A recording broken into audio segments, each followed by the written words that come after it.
I'm really happy today to welcome Adam Smith to Pioneer Park. Adam is a software engineer with over 15 years of experience who has worked across a bunch of different industries. Adam and I have been colleagues and teammates on a few projects over the period of time. We have debated back and forth about the future of our poor profession in software engineering. And Adam, I'm really happy to have you on Pioneer Park. Really glad to be here. I'm going to start with the kind of big question, Adam, which is software engineering dead? Yeah, that's a great question.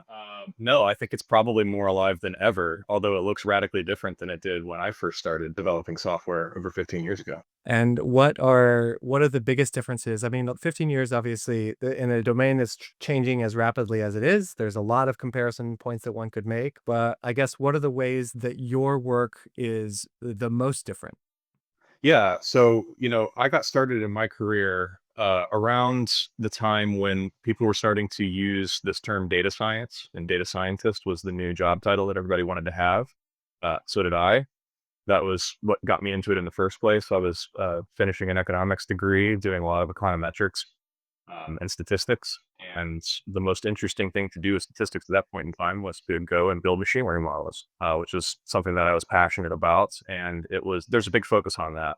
Going into the industry, I worked for a fintech company for several years, building fraud and credit models for banks. The type of work that we were doing back then looks very different from the type of work that people are doing today. It was take this data set, build the best model that you can, make sure that it's very performance, to a certain degree that it's explainable. And that's a job done, right? And so it was this interesting hybrid research, software development, DevOps kind of task.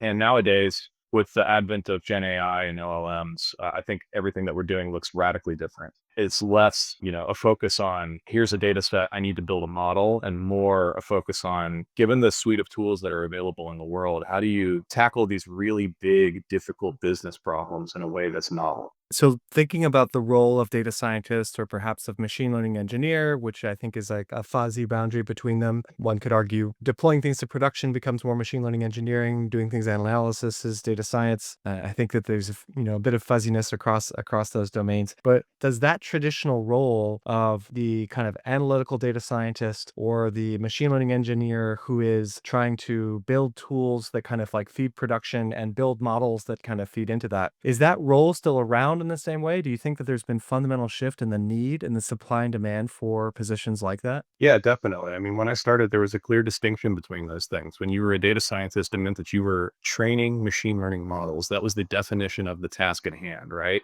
And necessarily so, as I grew up in my career and started to work in the startup space, oftentimes I would be the very first data scientist that was hired at a company, kind of a start from zero type of problem. You learn really quickly that that means that you have to do everything. You have to learn how to build that model, obviously, but then you also have to learn how to put it into production and make it available to the engineers, make it available to end users, explain it, all those types of things. And so over time and over the course of my career, the definition of what it meant to be a data scientist or a machine learning practitioner, that all sort of collapsed into one thing. And now I kind of just think of it as software engineering as a whole. Tools got better. When I started really developing things in a containerized fashion, using tools like Kubernetes, everything became a lot easier. That was a huge unlock for me in my career. And, beyond that, using cloud, infrastructure as code type services like Terraform. I mean, it's all abstraction layers on top of each other. And these things have developed over time to where one individual could do what it used to take a team of 20 people to do. And it's a very direct influence on a business, on a workflow or a process that it required a lot more organizational structure and a whole lot more brain power to do at one point in the past. What did you think of for yourself in terms of your own professional identity? That thinking of yourself as a data scientist or machine learning specialist to being somebody who was increasingly comfortable across the entire stack. When did that sense begin to change? When in your career or when in your skill set did that begin to change for you? It's something I've always struggled with, to be honest with you. I really coveted the title of data scientist at one point in my career. That was like the thing that everybody wanted to be called, and that's what I wanted to be called, and I did achieve that. And I carried that with me for several years. I would join another organization as a senior data scientist, et cetera, et cetera. I built data science teams. So that's very cool. But over time, like I said, the definition of what that meant started to get blurry. And we started to distinguish between machine learning engineers and research scientists and, all these fragmented versions of the role. Are you a data analyst? Are you a data scientist? What does that mean? When I started freelancing it was this moment where the large language models had broken out and everybody was starting to use the GPT class of large language models to do some really wild things. And it felt like an inflection point to me. It felt like the term data scientist, the term machine learning practitioner in general, doesn't really make sense for what I do any longer. And at the time, I coined it for myself as an AI engineer, which looks very forward thinking now because I think everybody uses that term now. And we might even be going through yet another wave where like that's now a little too blurry for people and they're starting to kind of say, oh, I'm actually an automation engineer or more of a prompt engineer or whatever the case may be, right? And so it's something that I've always struggled with. How do you have a specific title that encapsulates what it is that you do? Yeah. And so if you were to describe what an AI engineer is, as according to your own definition, Sure. what are the boundaries of that? Yeah, and the reason that I wanted to use that was twofold. Number one, the term AI, it didn't used to be cool to say that you worked in AI. That was a pretty good indication that you didn't know what you were talking about back in the beginning.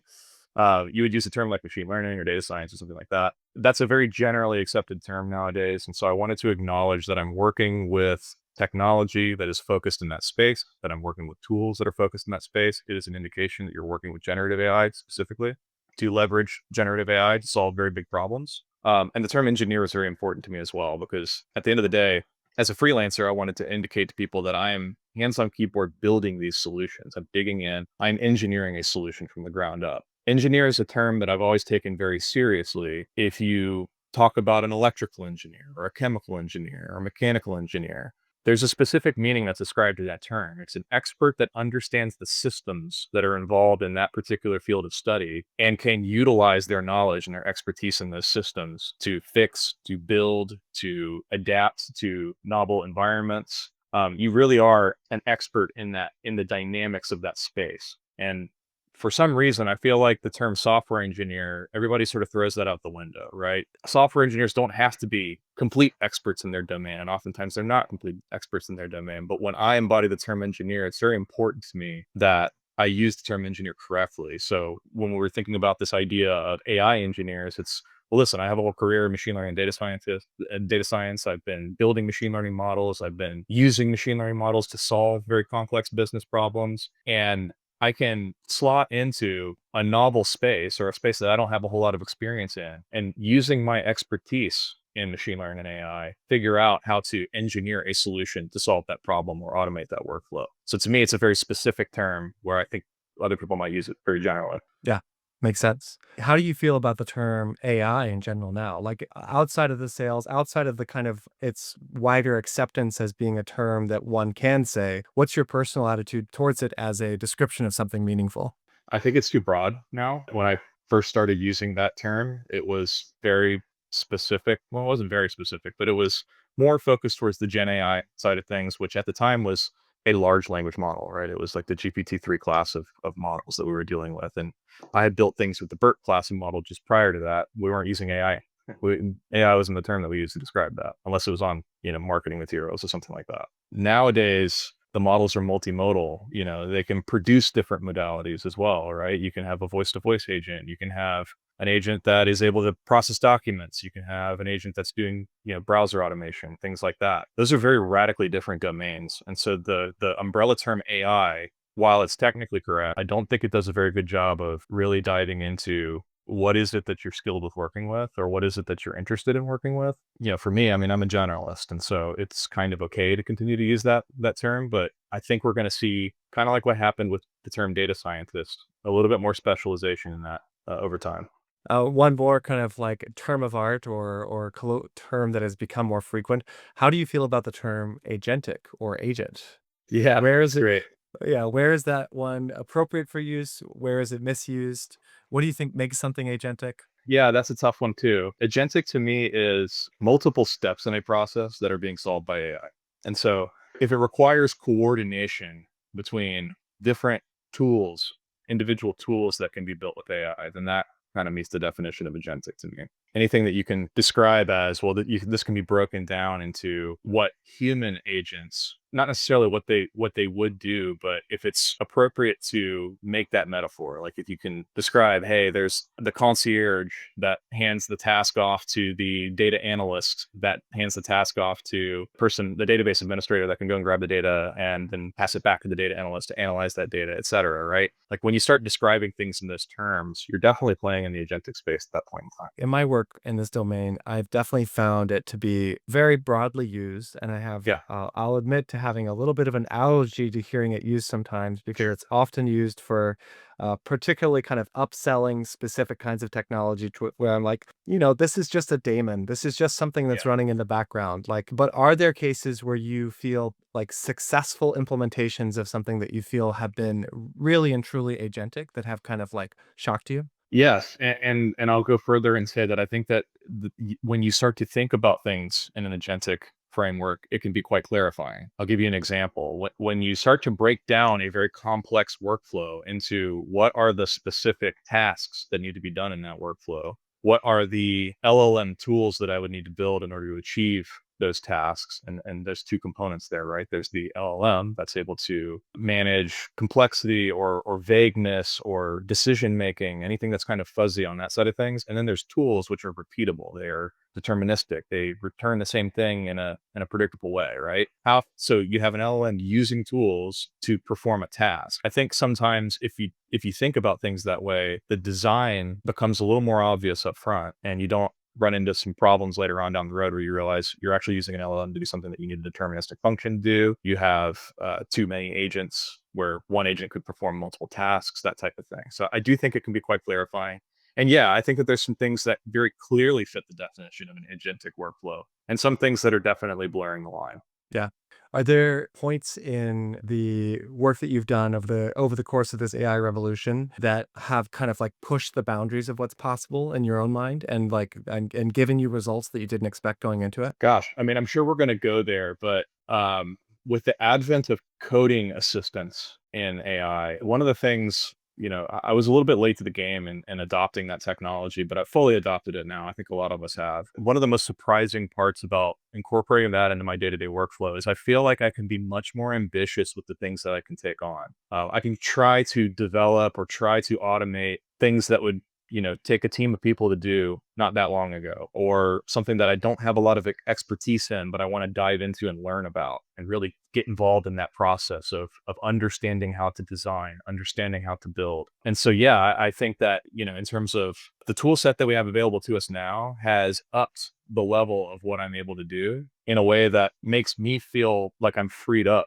to take on even more ambitious projects, which is really nice. Yeah. And I've surprised myself in a lot of those projects of how far I've been able to take them or what I've been able to accomplish. I built a browser automation tool last year. I never thought it's something that I was going to be able to do, and not something that I, very willingly signed up to do. it was, it seemed like a very daunting task at the time, and shockingly, we were able to get to a very, very performant solution in not a lot of time. Is there any sort of protectiveness that you have over your sense of domain? Like my comparison I've made in my and previously talking about this topic is thinking about the artistry that was once involved with a specific task and then to have it become like reproducible and scalable in this other manufacturing context. My example I've pointed to in a previous short was talking about archers, like the art of the longbow and taking the one's long time to learn how to fire that bow and then the arrival of the crossbow where you could just give it to Joe Schmo and they could just kind of go and fire a bolt in like 5 minutes of training.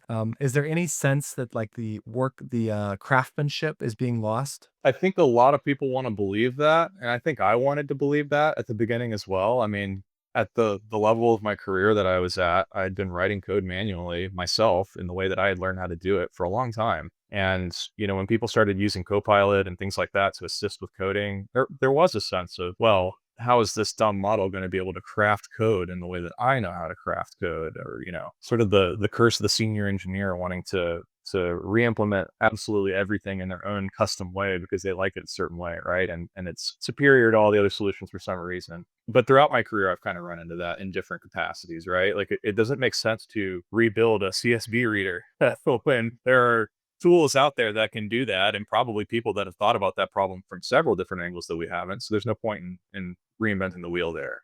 And as soon as I started adopting the AI assisted coding tools, I think I started to get on board with this idea that, maybe we're not as special as we think we are. Maybe Mm. we were making the best of situations where there were inherent limitations. And now those limitations are starting to erode. And I think my ego has to erode a little bit with it as well. Yeah, that's an interesting call. I think there is sort of like a adapt or perish kind of feeling that I've had at certain instances. I share your feeling of like having this sense, this immense new sense of capacity that like way more is inbounds for like me technically than would ever have been true without these tools. Yeah. Which I suppose is a general feeling. I hear some people say that this is a tool which lifts up the people that have like had time to become proficient, such that their ability to audit the tools and audit the choices made by the systems is not overly taxing. Just for example, thinking about Kubernetes or Docker or containerization as an abstraction and as a useful set of tools, it requires quite a degree of familiarity with those abstractions to be able to carefully audit what might be happening underneath the hood. And I think that it's very easy to potentially feel overwhelmed by what is it? Like the zone of really good learning is sort of like 85% familiar, 15% unfamiliar, and maybe some ratio close to that. But certainly having something where 90% unfamiliar and 10% familiar is probably not the zone of sweet learning. And I sometimes get concerned about like earlier career engineers and their capacity to like level up fast. Yeah, I think I share that. I feel like I can lift more than I was able to in the past. Maybe that ratio gets played with a little bit. I can wade into more unfamiliar territory than I would otherwise be comfortable wading into, and come away with more knowledge about it than I was able to in the past, which I think is very freeing. And I think it puts a focus on less so on the rote day to day. These are the things that need to be done in order to get a software system up and functional, and more on the fun parts, which is the design, the paying attention to the workflow automation. The subject matter expert really shines utilizing tools like this because their unique point of view, their unique expertise in the subject matter shines when you don't have to get bogged down in the software development quite as much. I think that that's a benefit to everyone. I've really been very inspired. I've done a couple hackathons, like vibe code style hackathons, where I've been able to work with people that are in non-technical fields, product managers, marketing folks, that, these guys have all kinds of ideas that they've had for years. And a lot of the tools that are out there nowadays are allowing them to unlock the ability to realize some of those ideas and to test them out and to actually build. And so at a few of these hackathons, I've been able to work hand in hand and kind of like come into it and forget that I know anything about how to code and forget that I had any kind of a preconceived notion about what should be built and what shouldn't be built, and just really go with it. Like lean in and say, okay, you guys have ideas. Let's figure out what they are. Let's try to build them. Let's try to lean into the tools as much as possible and see where we can take it. I think it's unlocking a tremendous amount of creative energy that was maybe being held back before. Yeah, I think there was a Sam Altman quote from a few months ago because previously he had forecasted potentially, the role of a software engineer really changing. And I think there's a reflection. It's like, I guess people just want 1,000 times more software. Like it turns out that lowering the barriers to entry has actually increased the demand because suddenly you can build everything that you would want for specific problem X, like specific problem Y, which I think is really interesting. It's like the sense of capacity and the sense of sort of what's available as a problem to be solved is actually like lifted up the things that people reach for rather than having this sort of flat ceiling that forces engineers to kind of bang their heads against the wall. Right. That said, I guess, just sort of pressure testing that against my hand, I know that the early career folks and finding their first jobs in this domain is increasingly difficult. The job market is a nightmare right now. This is sort of my pet project or thought in my head is what does work look like? What does it mean to? I feel incredibly lucky that I got into machine learning, data science, whatever you want to call it, at the time that I did when it was really on an upswing, and now I have the benefit of over a decade of experience to look back on. I built a network doing that. I have a lot of experience trying different things out, and I know the origins of a lot of that. I know where a lot of that came from because I was working with those technologies at that point in time. I do worry for people who are trying to start out in this space or who are interested in this space, trying to figure out, the basics that we're all trying to figure out. How do you make a living doing this? Yeah. Do you have any predictions that you make? How do you think things are going to play out over the next several years? Several years is way too long a time. No, first of all, we're experiencing years within months now. Is kind of how I feel. I mean, it takes everything that we have now just to stay up to date with what's going on a day to day basis. And that's coming from somebody who's worked in this space their entire career. So, what is it going to mean to be an AI engineer a year from now? I have no idea, and I think about it a lot. I know that given my expertise in this space, I'm willing to be adaptable. I'm willing to kind of go with it wherever it needs to go. I do think that having subject matter expertise, having the willingness to dig in and learn a business and understand the unique challenges that happen within an industry or happen within a business process is going to become more important than ever. I've always believed that is kind of what sets the best machine learning practitioners apart from the others, is the ones that really dig in and understand, okay, this is the constraint from the business perspective. This is how business leaders think about it. This is how I can craft a solution to speak directly to that. Those are going to be the most successful people. I think that's only going to amplify over time. And maybe this is a way to kind of even the playing field a little bit. Maybe in the next couple of years, this is a way where people who have unique thoughts on how to improve things or have big audacious goals for how to do things will be enabled to actually go chase those, or to demonstrate to companies that want to chase those, hey, I'm thinking about this the right way, or I have ideas that might help you in this arena that haven't been explored yet. That's my non-cynical hopeful prediction for the future. Obviously there's a lot of cynical non-hopeful versions of that as well. Yeah, for sure. I feel like in a single day, one can navigate from one to the other depending on the Sure. news one reads. So, Yeah. all right. So, a deep dive. What does your workflow look like as a software engineer right now? What are your tools that you're using? How has that changed? What are your favorites? What are your least favorites? Like, give me your Yeah. hot takes on the tooling available to you as a developer right now. Yeah, I mean, like the two key components of my tooling have always kind of been an IDE and a terminal. The version of IDE and the version of terminal have changed throughout my career, but the capability to be able to copy files, secure shell, set things in motion on the command line, run processes, that's never gone away. One thing that was really important to me earlier in my career was the ability to have a scratch pad, like a Jupyter notebook, to be able to work from. I've found that lately that has just completely gone away. I don't need that any longer, which has been interesting, an interesting development. But now I'm what you would probably call a cursor power user. I'm pretty much always in cursor. I use Warp as a terminal. I don't use the AI features of Warp, but it's a very performant terminal application. And I'm always kind of going back and forth between those two tools. I think Cursor's fantastic. I think the new model that they released, Composer, is probably best in class for a coding assistant model at this point in time. Although I have no loyalty.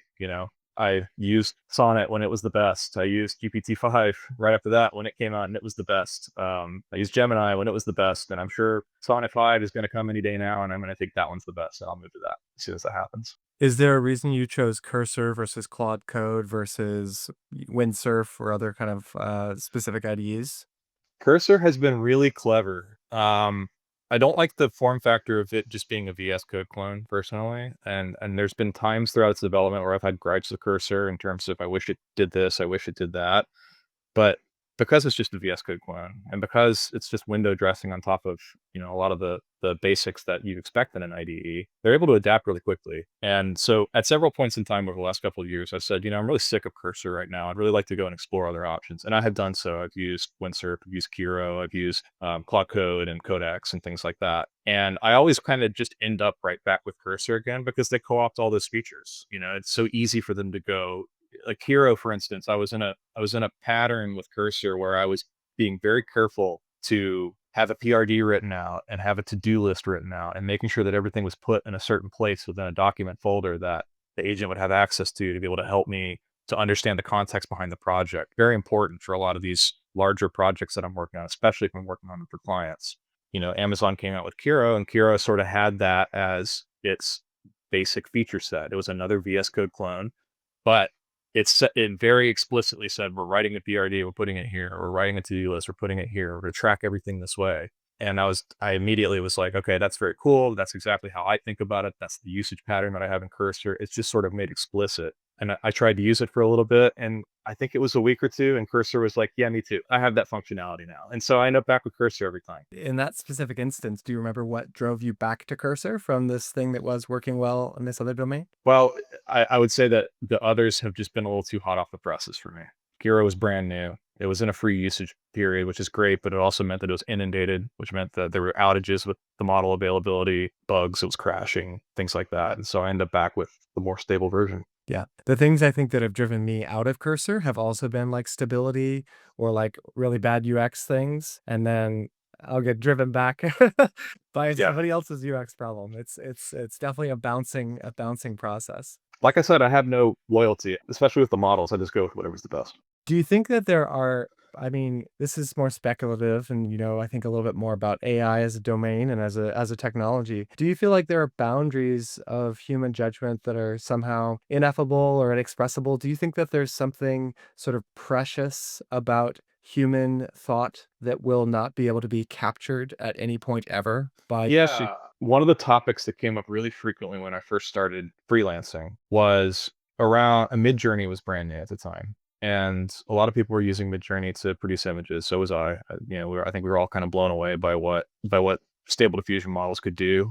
Still am. I think it's magic. Even understanding what happens under the hood, it still feels a little bit like magic to me. And I engaged in a lot of conversation. I did a lot of networking when I first started freelancing. I still do a lot of networking events here in San Diego. But a lot of the conversations that I found myself in, people were saying, "Oh, this is the death of art. This is, now machines can make art and can imitate other artists, and so therefore art is no longer going to be a thing because it could just be produced, with a one-line command or whatever the case may be." And I always felt like that was fundamentally flawed logic because the way that we interact with art has nothing to do with the visual cues of looking at a piece of art, right? It's a connection to another human being that produced something at some point in time and in a certain context, and it's supposed to evoke a certain feeling or a certain understanding of what that experience is. And that's a very human connection. And that's something that when you look at a cold image that was developed by Midjourney in a couple of minutes, whether you produced it, whether somebody else produced it and tried to pass it off as their own art, it doesn't matter. It doesn't have that same life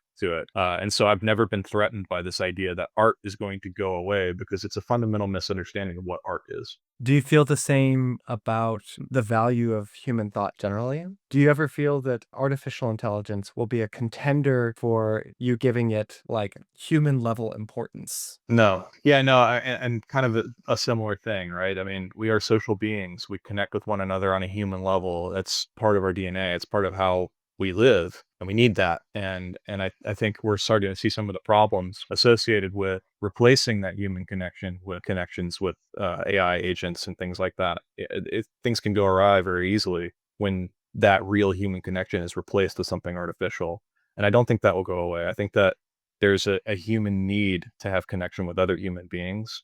And I think that there is something essential that's identified in that connection that I don't know that that can ever be imitated. So it sounds like in your work, you've remained adaptive and you kind of leaned all the way into what these technologies can enable for you. And it sounds like in some parts of your life, you're kind of walling it off, being like, this is not the place for that. How would you define that boundary for yourself and being like, this is, and this kind of tooling, like for instance, as it pertains to my professional pursuits and kind of riding that wave as far as it'll take me in terms of my relationships, be that like automating, I don't know, what's a most cynical example would be like automating your chat with your, like, significant other. Yeah. Like, just, Right. auto reply Yeah. or something like that, yeah. Yeah. No, that's a great way to describe it, and I would say that I do wall it off to a degree. I want AI where AI is useful to me, and I don't want it anywhere else. And I think that, while it's getting better all the time, and it's getting more relatable, and it's getting to where it understands human behavior or can mimic human behavior better than before, ultimately, at the end of the day, these large models are indications of the training data that have been passed into them. And so, I was managing a team of people at one point in time, and one of the software engineers said, "Hey, I'd like to be promoted to a senior software engineer." And I said, "Okay, no problem. Let's come up with the job description for what a senior software engineer looks like, and let's go through it bit by, you go find one, let's go through it bit by bit, and we'll see where you're already doing those tasks, and if there are gaps, we can address them, we can put goals for them, whatever." And his feedback to me was, "Well, I don't really want to do that because it's hard to find. There's so many different kinds of senior software engineers out there in the world.